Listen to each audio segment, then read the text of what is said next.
हम आए हम तुम्हारे लिए, उठ भी वहाँ तुम्हारे लिए। अल्लाहुम्मा सल्ले अला मौलाना वाला सैयदना मौलाना, जिसे चाहा दर पे बुला लिया, जिसे चाहा अपना बना लिया। ए बरे करम के है फासले, ए बरे नसीब की बात है, बलगल उला बिकमाले है, कशफा दुजा बिजमाले है, हसनात जामे खिसाले है। सल्लो अलैहि व आलिहि, सल्लो अलैहि व आलिहि। मुअज़्ज़ज़ मुहतरम हादिरीन, মহান রব্বুল আলামিনের দরবারে কালিমাতুর শুকর আদায় করছি, যিনি আমাদেরকে সুস্থতার সাথে মাহে রমাদানুল মুবারকের সিয়াম সাধনার পরে আজ প্রথম জুমার নামাজে অংশগ্রহণ করার তৌফিক দিয়েছেন। আমরা পড়ি আলহামদুলিল্লাহ। আল্লাহর নৈকট্য লাভ করার জন্য বান্দাদের জন্য সর্বোত্তম যে আমল, যে কয়েকটা আমলের মাধ্যমে আল্লাহর নৈকট্য লাভ করা যায়, তন্মধ্যে আপনার মাহে রমাদানুল মুবারকের রোজাটাই হচ্ছে শ্রেষ্ঠ। সুবহানাল্লাহ পড়ে। কারণ রমজান মাসের রোজা এটা এমন একটা ইবাদত, ইবাদতের মধ্যে এই আমলের মধ্যে কোনো ফরমালিন নাই। অর্থাৎ বান্দা যে সত্যিকারভাবে আল্লাহকে ভয় করে সেটা এই রোজায় প্রমাণ করে। সুবহানাল্লাহ পড়ে। কারণ ইচ্ছে করলে তো আপনি দরজা বন্ধ করে খাবার খাইতে পারেন, কিন্তু খান না, খার বয়ে। ইচ্ছে করলে আপনি পানির নিচে ডুব দিয়ে পানি পান করতে পারেন, কিন্তু আপনি পানি পান করছেন না। শত পিপাসা থাকা সত্ত্বেও আপনার সামনেই খাবার, এই খাবার নিয়ে আপনার হাজার হাজার কোটি কোটি বান্দারা, বড় বড় আপনার দেখা যাচ্ছে টাকাওয়ালারা, কোটিপতিরা আপনার সামনের মধ্যে খাবার নিয়ে বসে থাকে, খাবারে হাত দিচ্ছে না। কার ভয়ে বলেন? বলেন কার ভয়ে? এই যে একটা ভয়, এটাই হচ্ছে আপনার আসল অরিজিনাল ভয়। আল্লাহ বলেন, হে মুসা, তুমি যখন আমার কাছে ফরিয়াদ করতে ৭০,০০০ পর্দা ছিল, নূরের পর্দা ছিল। আমার বন্ধুর উম্মত যখন রোজা মুখের মধ্যে নিয়ে দোয়া করে, বিনা পর্দায় আমি সেই দোয়া কবুল করি। আর জোরে বলেন হাজিরিন, আল্লাহ রাব্বুল আলামিন হাদিসে কুদসির মধ্যে বলেন, আস-সাওমু লি ওয়া আনা আজজি বিহি। বান্দা রোজা রাখে দুনিয়ার কোন মানুষকে দেখানোর জন্য নয়, রোজা রাখে কোনো বান্দাকে ভয় করে নয়, দুনিয়ার কোনো রাজা বাদশাকে ভয় করে নয়। রোজা রাখে আমি আল্লাহরে খুশি করার জন্য, আমি আল্লাহর ভয়ে খাবার গ্রহণ করে না। ও আমার বান্দা, এই রোজার পুরস্কারটা আমি তোরে আমার কুদরতের হাত দিয়া দিব। আস-সাওমু লি ওয়া আনা আজজি বিহি। তুই যখন রোজা রাখস আমারে খুশি করার জন্য, আমার ভয়ে খাবার গ্রহণ করস নাই, আমি আল্লাহ তোরে এই রোজার প্রতিদান দিব, আমি আল্লাহর কুদরতি হাতে পুরস্কৃত করব। বলেন সুবহানাল্লাহ। এই জন্য দুনিয়ার মুসলমান, এই সিয়াম সাধনা রোজা রাখা শ্রেষ্ঠ একটা আমল। এই রোজাটারে আমরা সহিভাবে রাখার চেষ্টা করব। শুধুমাত্র উপবাস থাকলেই চলবে না, উপবাস থাকলেই চলবে না।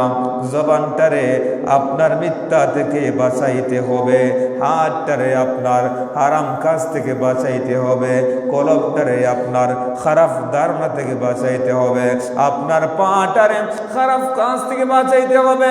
হি দুনিয়ার মুসলমান, হাতের রোজা, পায়ের রোজা, চোখের রোজা। চোখের রোজা হলো আপনার চোখ দিয়ে হারাম দেখবেন না, চোখ দিয়ে কোরআন তেলাওয়াত করবা, চোখ দিয়ে আব্বা আম্মার চেহারার দিকে মহব্বতের নজরে তাকাইবা, চোখের রোজা আদায় হয়ে যাইবে। জোরে বলেন সুবহানাল্লাহ। বিসমিল্লাহির রাহমানির রাহিম।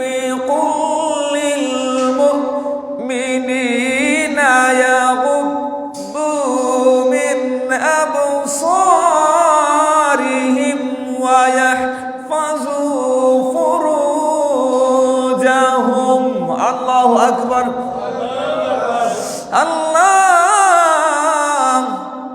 কোরআন শরীফের মধ্যে বলে দিয়েছেন, কুল হে নবী আপনার জবান মোবারক দিয়ে বলে দাও, মুমিন পুরুষদেরকে বলে দাও, তারা যেন তাদের দৃষ্টিকে অবনত রাখে, তারা যেন চোখ দিয়া হারাম জিনিস দেখে না। চোখ তারা যখন গুনার কাজ থেকে বাঁচাইবাম, রমজান মাসের রোজা পালন করিয়া অঙ্গ প্রত্যঙ্গরে যখন গুনার কাজ থেকে বাঁচাইবা, এই রোজাটা সহিভাবে পরিপূর্ণ হয়ে আল্লাহর দরবারের মধ্যে যাবে কিয়ামতের ময়দানে। এই রোজাটা তোমার জন্য আল্লাহ দরবারে সুপারিশ করবে। আল্লাহ আমার নাম হলো রোজা, দুনিয়ার মধ্যে তোমার বয়ে খাবার গ্রহণ করে নাই।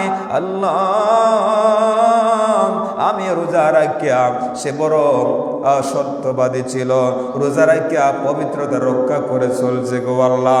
আমি রোজা পরিপূর্ণভাবে তোমার কাছে আসিয়া ওই রোজাদার বান্দার জন্য সুপারিশ করলাম। আল্লাহ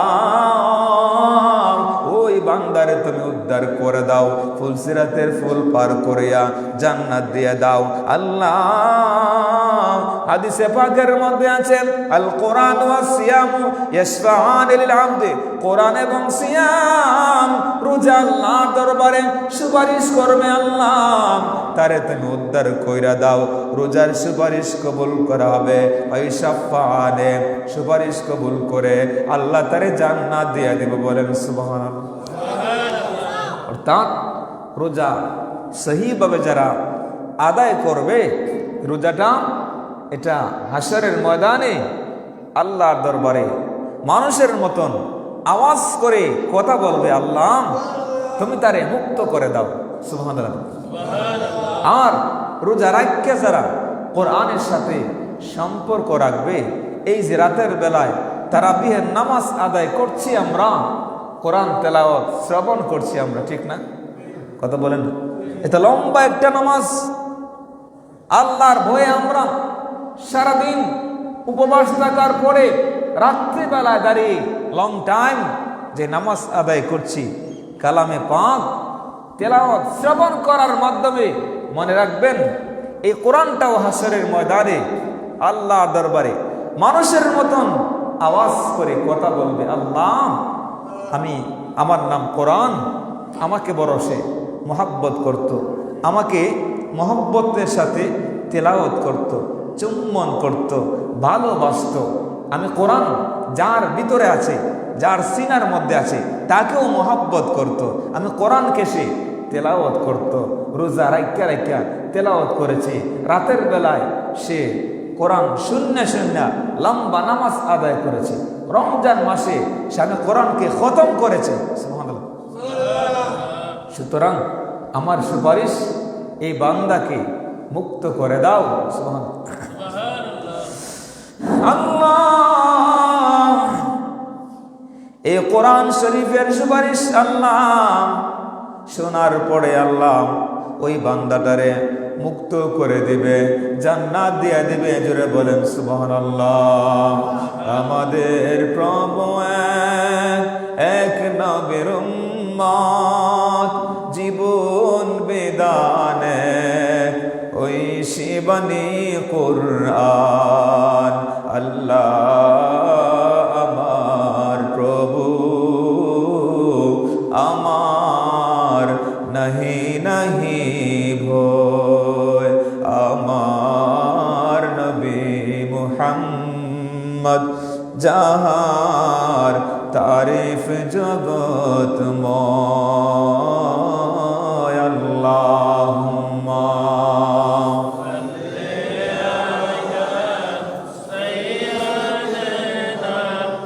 মাওলানা মুহাম্মদ ওয়ালা আলে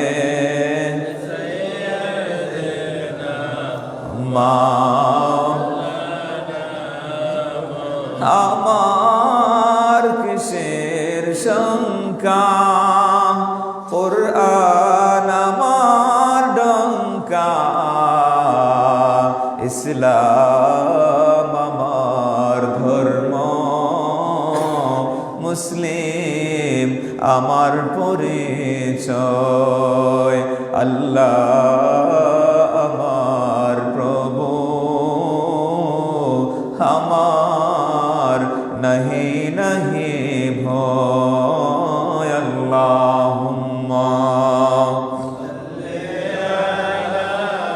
সাইয়্যিদিনা মাওলানা মুহাম্মদ ওয়া আলা আলি সাইয়্যিদিনা। সম্মানিত হাজিরিন, তাহলে আমরা আজকে এই রোজার কিছু গুরুত্ব বললাম। যার রোজাটা সহিভাবে পৌঁছতে হবে, আমাদের যদি অ্যাকাউন্ট নাম্বার ভুল থাকে তাইলে আপনার নামে কেউ যদি বরাদ্দ পাঠায় তাহলে কি অ্যাকাউন্ট নাম্বারে টাকা ঢুকবে? ঢুকবে না। সহিভাবে আপনার পৌঁছাতে হবে। আমাদের রোজা যদি সহিভাবে পৌঁছে যায়, রব্বে কারিমের দরবারে সুপারিশ করে রোজাদার বান্দাকে জান্নাত পর্যন্ত পৌঁছায় দেবে। সুবহানাল্লাহ। আর কোরআন মহব্বত করবেন, ভালোবাসবেন। কোরআন পৃথিবীর কোনো মানুষের লেখা কিতাব নয়, সরাসরি কালামুল্লাহ। বলুন কার কালাম? আল্লাহর কালাম। এটা দেখলেও সওয়াব হয়, পড়লেও সওয়াব হয়। কোরআন শরীফ মুহাব্বত করলেও সওয়াব হয়, চুম্বন করলেও সওয়াব হয়। কোরআন পড়লেও না, মানুষটার চেহারার দিকে তাকাইলেও সওয়াব হয়।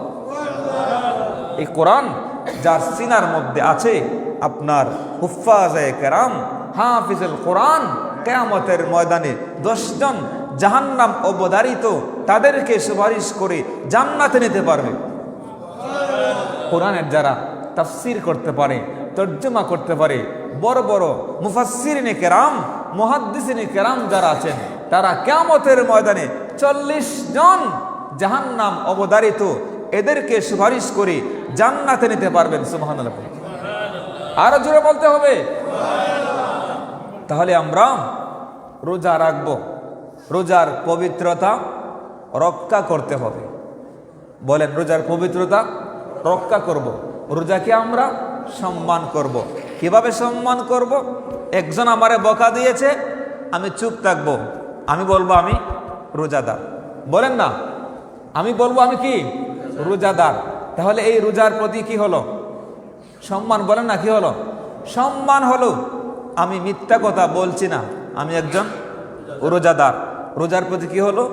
সম্মান প্রদর্শন করা হলো। রাতের বেলায় আমি তারাবির নামাজটা আদায় করব, এটা রোজাকে সম্মান। আপনার রোজাকে সম্মান জানাতে গিয়ে আমি গীবত করব না, রোজাকে সম্মান করতে গিয়ে আমি অনর্থক কথা বলবো না।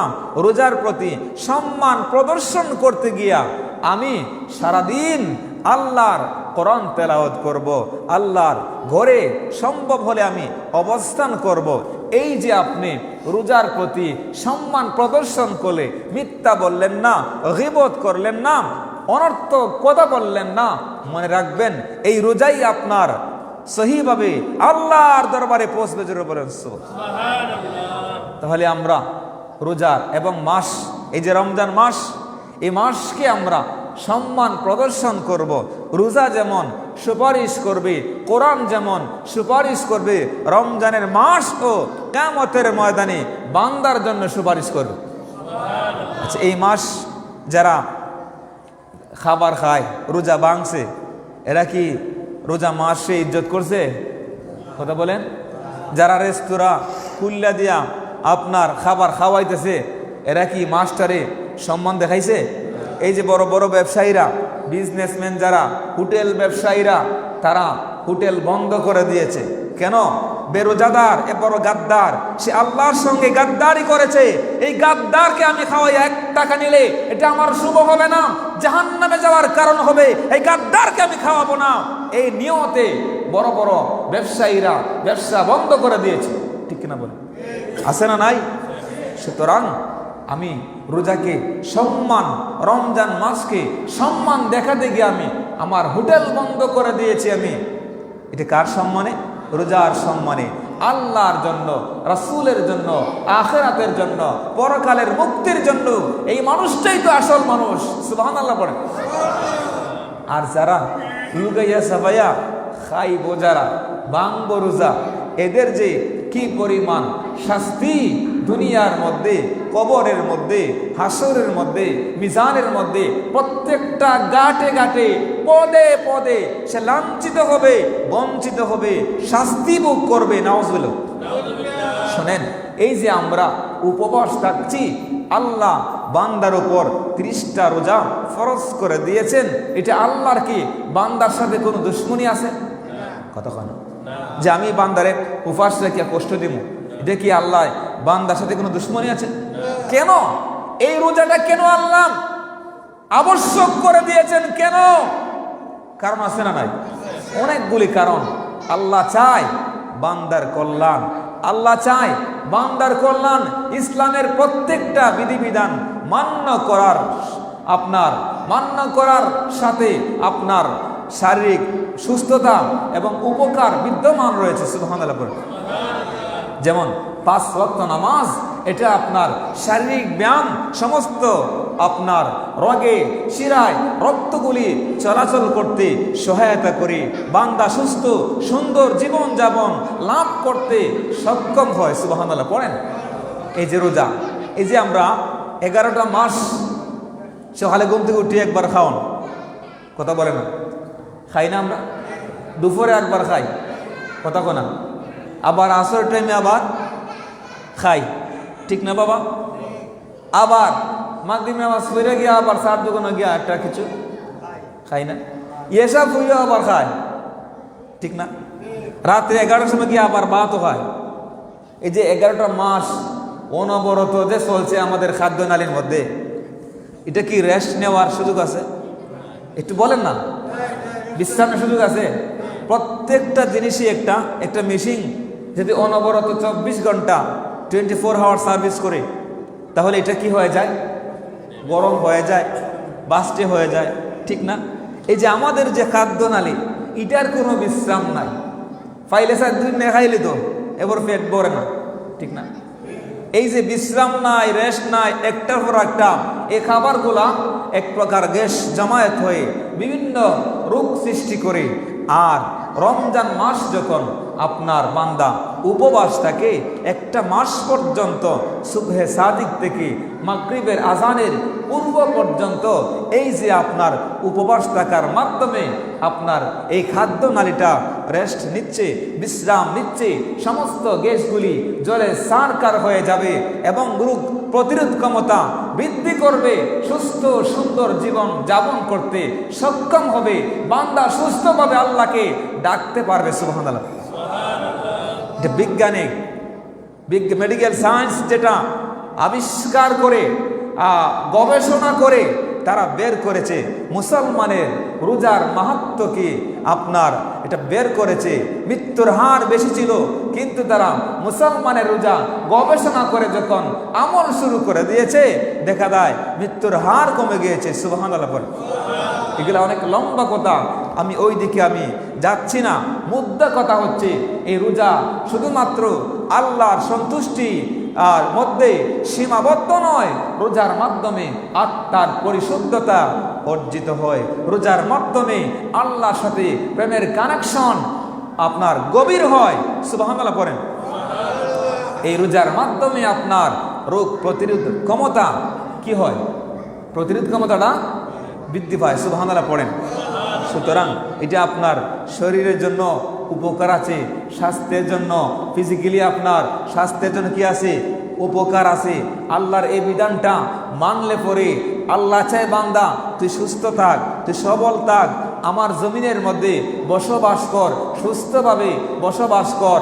আল্লাহ বান্দার সব সময় কল্যাণ চান, দুনিয়াতেও কল্যাণ চান, আখিরাতেও কল্যাণ চান। জোরে বলেন, আরো জোরে। রোজাদারের খুশির খবর দুনিয়াতে করো সবর। রোজাদারের খুশির খবর দুনিয়াতে করো সবর। রোজ হাসরে পাবে কাবার, রোজ হাসরে পাবে কাবার, দয়াল খোদার দরবারে। পবিত্রতা রক্ষা করো, দরজা খোলা জান্নাতের। পবিত্রতা রক্ষা করো, দরজা খোলা জান্নাতের। শোনো হে নবীজির উম্মত, শোনো হে রোজা রাখো রমজানের। পবিত্রতা রক্ষা করো, দরজা খোলা জান্নাতের। পবিত্রতা রক্ষা করো। রেস্তোরাঁর হোটেলগুলি বন্ধ করতে সবাই বলি। রেস্তোরাঁর হোটেলগুলি বন্ধ করতে সবাই বলে। নবীর উম্মত হও যদি বাই, নবীর উম্মত ভয় করো না মরণের। পবিত্রতা রক্ষা করো, দরজা খোলা জান্নাতের। পবিত্রতা রক্ষা করো, দরজা। শোনো হে নবীজির উম্মত, শোনো হে নবীজির উম্মত, রোজা রাখো রমজানের। পবিত্রতা রক্ষা করো, দরজা খোলা জান্নাতের। আল্লাহু আকবার বলে। হাজিরিন, যারা রেস্তোরাঁ হোটেল খুলে দিন, তাদের এই হোটেল বন্ধ করার জন্য মুসলমান হিসেবে আমরা একটা প্রতিবাদ করব। হোটেল বন্ধ করে রাখবে না, এই প্রতিবাদটাও করার দরকার আছে না নাই? ও বন্ধু, বেরোজাদার বান্দার কারণে আল্লাহর আযাব আসবে, গজব আসবে। বেরোজাদার বান্দা এটা বড় নাফরমান, বড় গাদ্দার। আল্লাহর জমিনের মধ্যে সে লাঞ্ছিত হবে, কবরের মধ্যে লাঞ্ছিত হবে, কিয়ামতের ময়দানে সে লাঞ্ছিত হইয়া আল্লাহর জাহান্নামের মধ্যে যাবে। জবান খুলে পড়েন নাউযুবিল্লাহ। আরেকটা কথা বলে দেই, রমজান মাস আমরা এই পবিত্রতা রক্ষা করে চলব। ইফতারের পূর্ব মুহূর্তে আমরা চেষ্টা করব আমাদের পরিবার, আমাদের ছেলে, আমাদের মেয়ে, আমাদের বিবি, আমাদের পরিবারকে নিয়ে আমরা ইফতারের পূর্ব মুহূর্তে একটু ইফতারি সামনের মধ্যে নিয়ে দোয়া করলে এই দোয়া আল্লাহর দরবারে কি হয় বলেন না? আপনার এটা এমন না যে আমাকে বড় আলেম আন্না দাওয়াত করিয়া দোয়া করাইতে হব, আমি সামিল হব তাইলে দোয়া কবুল হব, এটা এরকম বিষয়টা নয়। আপনার অন্তরের পরিশুদ্ধ থাকলে, নিয়ত ভালো থাকলে আপনার সাধারণ মানুষের দোয়া আল্লাহ কবুল করতে পারে না? ইফতার সামনের মধ্যে রাখবেন, ছেলে মেয়েকে নিয়া, পরিবারকে নিয়া 11 মাস তো থাকেন শুধু বিভিন্ন আড্ডাবাজির মধ্যে থাকেন, বিভিন্ন একটু পরিবারকে সময় দিন। নিজের বিবি বাচ্চাকে নিয়া ইফতার করার ফিলিংসটা একটা আলাদা মজা। আমরা তো পারি না, ব্যস্ততার কারণে পারি না। গতকালকে করেছি, আলহামদুলিল্লাহ খুব ভালো লাগছে। এই ছেলে মেয়েকে নিয়া ইফতারের সামনের মধ্যে নিয়ে একটু কোরআন তেলাওয়াত কইরা আপনি দোয়া করবেন, যে দোয়া যে আপনাকে আরবি ভাষাই করতে হইব, এরকম কথা আছে? বলেন না, আপনার ভাষা কি আল্লাহ বুঝে না? বলেন না কেন? বুঝে না আপনার ভাষা আল্লাহ? আপনি ইফতারের সামনের মধ্যে নিয়া সন্তানকে নিয়া আজান হলেন না খাবার খাইবেন, ঠিক না? বাকি আছে আরো 10 মিনিট, এখন খালি বই থাকুন। হ্যাঁ, বইসা না থাকিয়া আপনি একটু তাসবিহ করুন, কোরআন তেলাওয়াত করুন, যেটা পারেন সেটা পড়েন, দুরূদ পড়েন। আপনার আজানের 2-3 মিনিট আগে একটু দোয়া করেন, আল্লাহ আমারে মাফ করে দাও, আমার সন্তানগুলোরে তুমি নেককার বানায় দাও, আলেম বানায় দাও, হাফেজ বানায় দাও, ইঞ্জিনিয়ার বানায় দাও, ডাক্তার বানায় দাও। যেটা আপনার মনে আসে সেটা বলেন না, কবুল করবেন কে? কারণ ওই সময় কিন্তু আল্লাহ বরদাস্ত করতে পারে না। সারাদিন বান্দা উপবাস থাকছে, চেহারাটা একদম শুকিয়ে গিয়েছে, আপনার জিহ্বাটা শুকিয়ে গিয়েছে। আমার বান্দা সামনের মধ্যে হার কিসমের খাবারগুলি হাতের একদম কাছের মধ্যে, কিন্তু খাবারে হাত দিচ্ছে না, পানির তৃষ্ণায় কাতরাচ্ছে কিন্তু পানিটা গ্রহণ করছে না। আল্লাহ ওই সময় বান্দার উপর বড় দুর্বল হয়ে যায়। হে আমার ফেরেশতারা, তোরা তাকায় দেখ, আমার বান্দার সামনে খাবার খাচ্ছে না, পেটের খিদায় চটপট করছে, খাবার গ্রহণ করছে না।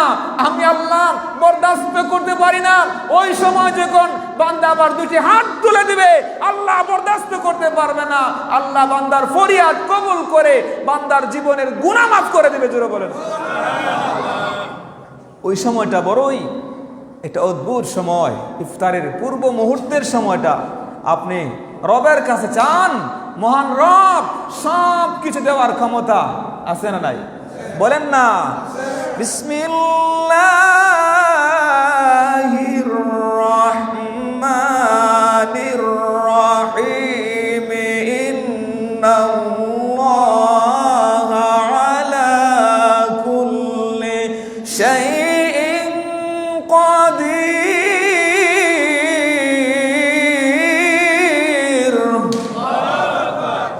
আল্লাহ সহ্য করতে পারে না বান্দা যখন ইফতারি সামনের মধ্যে নিয়া 2টা হাত বাড়াইয়া আল্লাহ দরবারে ফরিয়াদ করে, আল্লাহ আমার ফরিয়াদ কবুল করে নাও। এইভাবে দোয়া করতে দেরি হয়, আল্লাহ সমস্ত পর্দা দূর করে দিয়া বান্দার ফরিয়াদ কবুল করে নেয়। জুড়ে বলেন সুবহানাল্লাহ। সুতরাং আমরা এই আমলটা করব। আমরা প্রত্যেকে আমরা আমাদের পরিবারকে নিয়ে আমরা ইফতার করব। ইফতারের পূর্ব মুহূর্তে আমরা আজান হওয়ার পূর্ব পর্যন্ত আমরা কি করব? কোরআন পড়তে পারেন না তাহলে আপনার মিডিয়ার যুগ, আপনি তেলাওয়াত শুনবেন, শুনলেও সওয়াব হবে। তেলাওয়াত শুনবেন, তাফসীর শুনবেন, তরজমা শুনবেন, অথবা ইসলামী বইগুলা পড়বেন, আর সময়টাও সুন্দরভাবে কাটবে। আর ইফতারের পূর্ব মুহূর্তে পরিবারকে নিয়ে আল্লাহ দরবারে একটু দোয়া করবেন। বলি ইনশাআল্লাহ। আরেকটা কথা, আপনার প্রতিবেশীর মধ্যে যদি আপনার ইফতারি করার সামর্থ্য থাকে আপনার, তাহলে আপনি কি করবেন?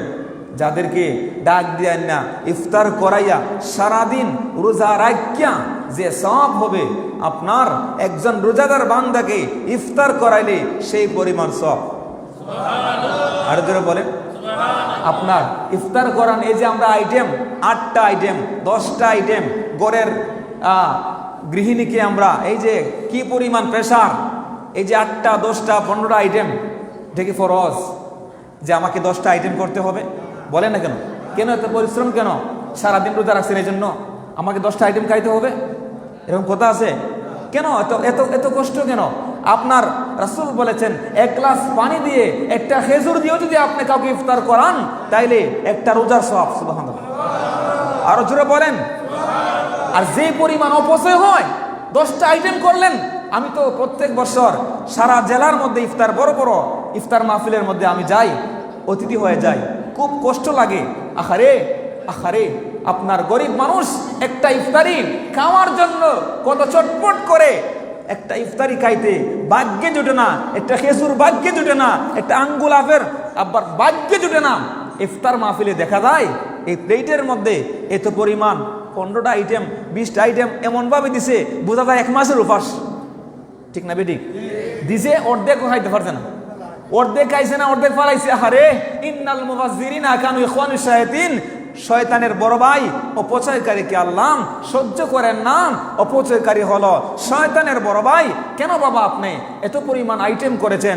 আরে আইটেম করেছেন ভালো কথা, এমনভাবে আপনি বন্টন করেন, তাকসিম করেন যেন নষ্ট না হয় এই খাবারগুলা। তো এই যে নিয়ামত, রিজিক আল্লাহর পক্ষ থেকে নিয়ামত, পৃথিবীর কারো বাপদাদার শক্তি নাই, এটা রিজিক বানানোর শক্তি নাই, এগুলো দিচ্ছেন কে? জোরে বলেন কে?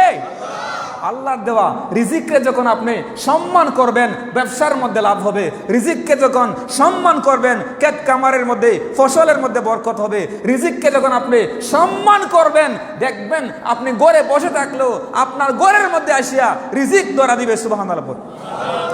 আর রিজিকরে আপনি ডিনাই করবেন, অসম্মান করবেন, একটু খাইবেন, ভদ্রলোক দেখাবেন, বাকিগুলি ফেলে দিবেন আপনার ডাস্টবিনের মধ্যে। মনে রাখবেন, রিজিক যদি একবার অভিসম্পাদ করে দেয়, তুমি কোটি কোটি টাকার ব্যবসায়িক হলেও সবগুলি চুরমাচুর হয়ে যাবে, বরকত পাবে না, বরকত শূন্য হয়ে যাবে। খাবারের মধ্যে বরকত নাই, ব্যবসার মধ্যে বরকত নাই, চাকরির মধ্যে বরকত নাই, ক্ষেত খামারের মধ্যে বরকত নাই, শুধু অশান্তি আর অশান্তি। আছে না নাই? আছে না নাই বলেন না? সুতরাং রিজিককে আমরা সম্মান করব। আমরা ইফতারি সামনের মধ্যে নিয়ে একটা ইফতারির একটা দানা যেন আপনার অপচয় না হয়। আপনি অনুষ্ঠান করবেন, ভালো কথা, এত পরিমাণ খাবার দেবেন, যেটা প্রয়োজনে আপনি আলাদা রাখেন, আলাদা ব্যবস্থা রাখেন, শেষ হলে আবার দিবেন, কিন্তু নষ্ট করবেন না। তাহলে আমরা নিজেরাও আমরা ইফতার করব এবং আমাদের প্রতিবেশী যারা আছে, অভুক্ত যারা আছে, যারা আপনার গরিব যারা আছে, তাদেরকেও আমরা ডাইকে আন্না ইফতারি করাইমু। আল্লাহ পাক যেন সেই তৌফিকটুকু আমাদেরকে দান করে। আমিন বলুন, জোরে বলে আমিন। সম্মানিত হাজিরিন, আসলে এই মাসের আমি আপনার কোরআনের কথা বললাম, রোজার কথা বললাম, ইফতারির কথা বললাম, সাহরির অনেক ফজিলত আছে। আপনার নবীজি বলেছেন সাহরি এটা এমন একটা শব্দ, আপনি যখন সাহরি খাওয়ার জন্য ঘুম থেকে উঠবেন, বিছানা আল্লাহর দরবারে দোয়া করবে, আল্লাহ তোমারে খুশি করার জন্য সে উঠেছে, জান্নাতের মধ্যে সুন্দর রেশমি কাপড় দিয়া জান্নাতের বিছানার মধ্যে শুয়াই দিও। সুবহানাল্লাহ। আপনি যখন খাবার খাবেন, আপনার এই বর্তন দোয়া করবে, আল্লাহ তারে জান্নাতের সুন্দর বর্তনে খাবারের ব্যবস্থা করে দিও। সুবহানাল্লাহ। এইরকম ভাবে আমরা সাহরি খাবো, তাহাজ্জুদের নামাজ আমরা আদায় করব, কোরআন শরীফ তেলাওয়াত করব, কোরআনকে আমরা মোহাব্বত করব, সম্মান করব। কারণ এই মাসের মধ্যে আপনি যত পরিমাণ বেশি আমল করবেন, এগুলি পাহাড়ের মতন বড় হয়ে আমল নামার মধ্যে যোগ করে দিবেন কে? জুড়ে বলেন কে? নবীজি বলেছেন, মেশকাতের মধ্যে কিতাবুস সৌমের মধ্যে হাদিস খানা আছে, 173 পৃষ্ঠার মধ্যে হাদিস খানা আছে। নবীজি বলেছেন, হে আমার সাহাবায়ে কেরাম, তোমরা শুনে রাখো, এমন একটা মাস তোমাদের কাছে সমাগত হয়েছে, এই মাসের মধ্যে যদি তুমি একটা ফরজ আদায় করো, 70টা ফরজের সওয়াব। সুবহানাল্লাহ। এই যে একটা জুমা পড়মু আমরা, আর সওয়াব পাইমু 70 জুমার, আরো 700 গুণ পর্যন্ত আছে। সুবহানাল্লাহ। এই যে আপনার একটা নফল পড়লে এটা ফরজের সওয়াব। সুবহানাল্লাহ পড়েন। নফল বন্দেগী মানে কোরআন তেলাওয়াত, জিকির আজকার, সুন্দর কথা, এটাও মানুষকে একটা পথ দেখায় দেওয়ান, এক গ্লাস পানি খাওয়ান, এটাও কি নফল ইবাদত। তাহলে একটা নফল ইবাদত করলে ফরজের সওয়াব, আর একটা ফরজ আদায় করলে 70 ফরজের সওয়াব। এইরকম ভাবে আমার নবীজি বলেছেন, হে আমার উম্মত, এই মাসটার প্রত্যেকটা সেকেন্ড তোমরা আল্লাহর জন্য, রাসূলের জন্য, আখিরাতের জন্য, পরকালের জন্য, আল্লাহর সন্তুষ্টির জন্য অতিক্রম করো। কিয়ামতের ময়দানে রোজা মাস তোমার জন্য জান্নাতে যাওয়ার জন্য যথেষ্ট হয়ে যাবে। রোজাও তোমার জন্য সুপারিশ করবে, কোরআনও তোমার জন্য সুপারিশ করবে। আল্লাহু আকবার। আল্লাহুম্মা সাল্লি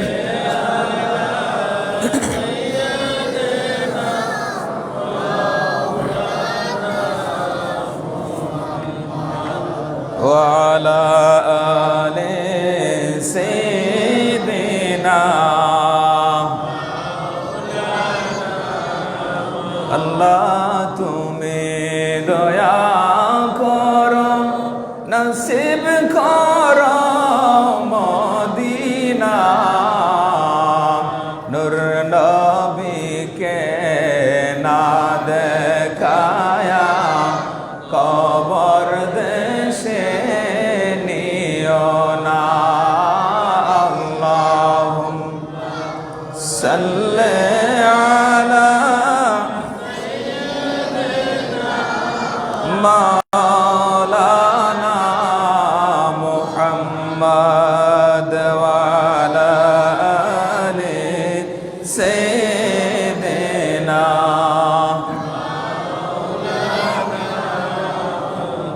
নবীজির হাদিস, নবীজি বলেছেন ক্বালান নাবিয়্যু সাল্লাল্লাহু আলাইহি ওয়াসাল্লাম মান তাকাল্লামা বিকালামিদ দুনিয়া ফি খামসাতি মাওয়াজ ফাহাবাতুল্লাহু ইবাদাতান 40 সানা।